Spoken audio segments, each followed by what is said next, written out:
চাঁপাইনবাবগঞ্জ পৌরসভার মাঝপাড়া গোরস্থান এলাকায় মাদক ব্যবসার প্রতিবাদ করায় সৌদি প্রবাসীর স্ত্রী শামীমা খাতুনসহ একই পরিবারের চারজনকে মারধর ও কুপিয়ে জখম করার অভিযোগ উঠেছে। গত রোববার 13 জুলাই বিকেলে এ ঘটনা ঘটে। আহতরা হলেন শামীমা খাতুন, তার বাবা আব্দুস সামাদ, মা খায়রুন্নেসা ও ছোট ভাইয়ের স্ত্রী জলি বেগম। তাদের চাঁপাইনবাবগঞ্জ 250 শয্যা বিশিষ্ট জেলা হাসপাতালে চিকিৎসা দেওয়া হয়েছে। অভিযোগে বলা হয়, এলাকায় প্রকাশ্যে মাদক বিক্রিতে বাধা দেওয়ায় বাপ্পির নেতৃত্বে কয়েকজন দেশীয় অস্ত্র নিয়ে হামলা চালায়। পরে রাতে আবারও 8-10 জন হামলাকারী শামীমার বাড়িতে ভাঙচুর চালিয়ে প্রাণনাশের হুমকি দেয়। শামীমা দাবি করেন, হামলার সময় তাকে শ্লীলতাহানি করা হয় এবং ঘটনার ভিডিও থাকা মোবাইল ফোনটি ছিনিয়ে নেওয়া হয়। এ ঘটনায় আহত জলি বেগম বাদী হয়ে সদর মডেল থানায় অভিযোগ করেছেন। তবে অভিযুক্তদের সঙ্গে যোগাযোগের চেষ্টা করা হলেও তাদের বক্তব্য পাওয়া যায়নি। চাঁপাইনবাবগঞ্জ সদর মডেল থানার ওসি একরামুল হোসাইন জানান, পূর্বশত্রুতার জেরে দুই পক্ষের মধ্যে সংঘর্ষের ঘটনা ঘটেছে। উভয় পক্ষই থানায় অভিযোগ দিয়েছে। বিষয়টি তদন্ত করে আইনগত ব্যবস্থা নেওয়া হবে। চা খাচ্ছিলাম, চা খাওয়া বাদ দিয়ে আমি গাড়িতে করে সাটাম, এখানে এসে দেখি আমার ভাবি রক্তাক্ত অবস্থায়, তার বোনেরা ছিল, হাঁকাপাকা করে মেডিকেল নিয়ে গেল। আর এই বাপ্পি রীতিমতো নুজ্জামান নামে এক মাস্তান, নিজে একজন মাদক সেবক এবং ব্যবসায়িক সাইকো যাকে বলে, সে রীতিমতো আমার ভাবিকে এলোপাতারি কোপ মেরেছে। তার সাক্ষ্য প্রমাণ আছে। কেন মেরেছে? আমার ভাবির একটা মেয়ে আছে, বিয়েও হয়েছে, আর একটা ছেলে আছে, স্কুলে যায়, পড়াশোনা করে। তো বাড়ির সামনে যদি কেউ মাদক বেচে, প্রতিবাদ করাটা এটা তার স্বাধীনতা। তো প্রতিবাদ করেছে যে ভাই আপনি এখানে দিয়েন না, ছোট ছোট বাচ্চারা আছে, আপনি একটু সামনে যেয়ে দেন, এখানে যুব সমাজ নষ্ট হবে। এটাই আমার ভাবির অপরাধ ওনার কাছে।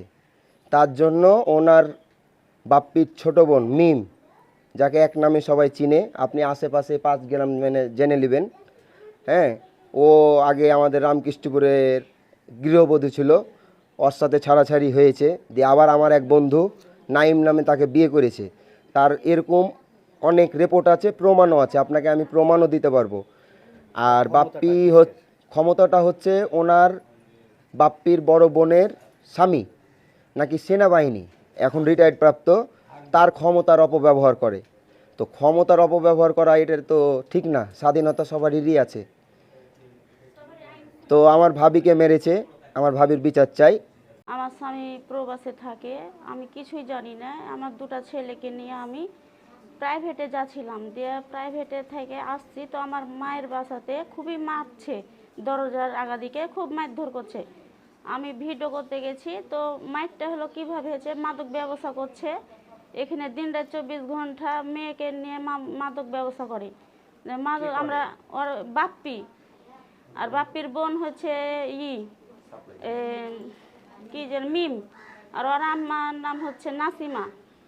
দেখ আমি বলেছি যে মাদক ব্যবসা হলে এখানে করিয়েন না, এখানে সমাজ নষ্ট হয়েছে, বাচ্চা কাচ্চা বলতে যে আমাকে মারার জন্য আমি খালি ভিডিওটা করেছি, মায়ের ভিডিও দিয়ে, তখন আমাকে মায়েরা ওই পুরুষ মানুষ আমাকে মেরেছে, ওই মিম ডেকেছে পুরুষ মানুষকে, ডেকে দিয়ে তখন আমি পুরুষ মানুষে তো মেরেছে, ওরা 2 মা বেটিতে আমাকে নিচে বসতে দিয়েছে এবং মোবাইল আমার কাছে, আমি না এই মোবাইলটা লুকিয়ে রেখেছি আমার বুকের ভিতরে, ওই বুক থেকে ওই ছেলে মানুষ আমার মোবাইলকে কেড়ে আমাকে যাত্রা করে মেরেছে, আমার বুকের উপর চড়ে আমাকে ওন্না ফেলে বেজ্জত করে মেরেছে। আমি আর বিচার চাই। আর যে মেরেছে ওই ছেলের নাম হচ্ছে নুজ্জামান। ওই ছেলে মাদকের জন্যই মেরেছেন আপনি? জি, প্রতিবাদ করছিলেন? প্রতিবাদ করেছি, তার জন্য আমাকে মেরেছে। আর অনেক আরো ঘটনা আছে, এই যে বাড়ির পাশে প্রত্যেকটা যাকে তাকে মারে, হাইসা কান্দা সব সময় রেডি ওদের কাছে, এভাবে করে আমাকে মায়েরা দিয়ে ওরা কোথায় যেয়েছে। আমি এমার্জেন্সি আমাকে লেগেছে সবাই, আর গলার চেন ছিল, আমার চেনটা টেনে লেগেছে ওই নুজ্জামান। আর হচ্ছে আমি এমার্জেন্সিতে যখন আমাকে সবাই নিয়ে গেছে, এমার্জেন্সি তো ঘেরোয়া করেছিল, ওই এমার্জেন্সিতে আমাকে লুকিয়ে রেখেছিল। দিয়ে যখন পুলিশ আসে, পুলিশ তখন দেখছে যে এরাকে তো ঘিরে পুলিশের হেফাজতে আমরাকে মেডিকেলে ভর্তি করেছিল। এই যে তারপরে আমাকে এনে কোপালছে। মারছিল ওই যে মিম আর হলো যে মিমের মা আর ওই যে নুরজামান ওই ছেলেটা ওকে ডেকেছে, মিমের ওদের কেউ নাই, ওকে ডেকেছে।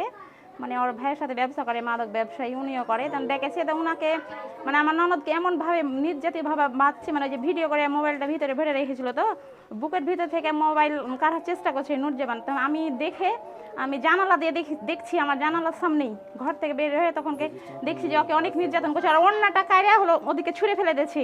তখন আমি ওনাকে বাঁচাতে যাই, আমি তখন এই মারগুলো খেয়েছি, আমার অনেক সমস্যা হয়েছে।